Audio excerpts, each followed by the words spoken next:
अयोध्या येथे प्रभू रामाच्या मूर्तीची प्रतिष्ठापना होईल आणि या सोहळ्याच्या निमित्ताने नाशिकच्या काळाराम मंदिराला आकर्षक सजावट करण्यात आली आहे। मंदिराला तब्बल 250 किलो फुलांनी सजवण्यात आलं आहे। तसेच काळारामाच्या दर्शनासाठी सकाळपासूनच भाविकांनी मोठ्या संख्येने गर्दी केली आहे। देशभरातून आलेले भाविक काळारामाच्या चरणी नतमस्तक होत आहेत।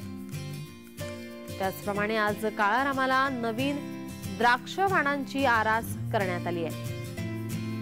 मंदिरात येणाऱ्या भाविकांकडून रामनामाचा जप केला जातोय। त्यामुळे मंदिर परिसर दुमदुमून गेलाय।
या संदर्भात अधिक माहिती देत आहेत आमचे नाशिकचे प्रतिनिधी किरण गोटूर।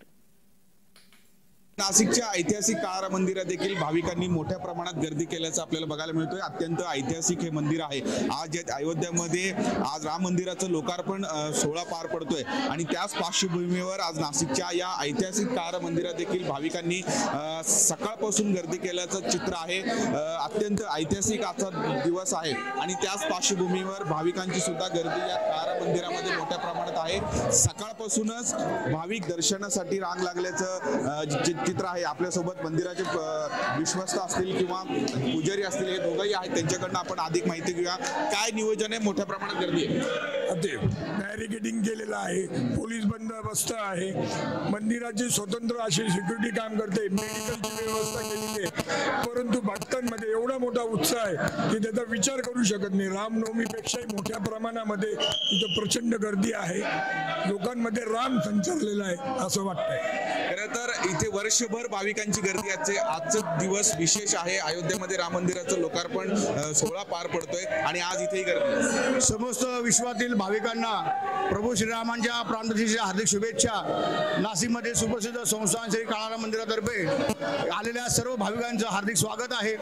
आज दिवसभरामध्ये भजन होणार आहे, 11:30 वाजता महाआरती होणार आहे।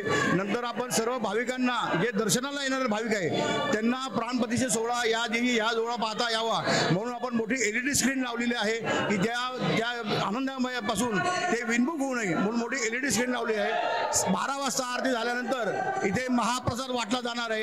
विविध प्रकारचे लाडू, नंतर 5000 पंजिरीच्या पुड्या अशा विविध प्रकारचा प्रसाद इथे अनेक भाविकांतर्फे वाटला जाणार आहे। किरण गोटूर, जय महाराष्ट्र न्यूज, नाशिक।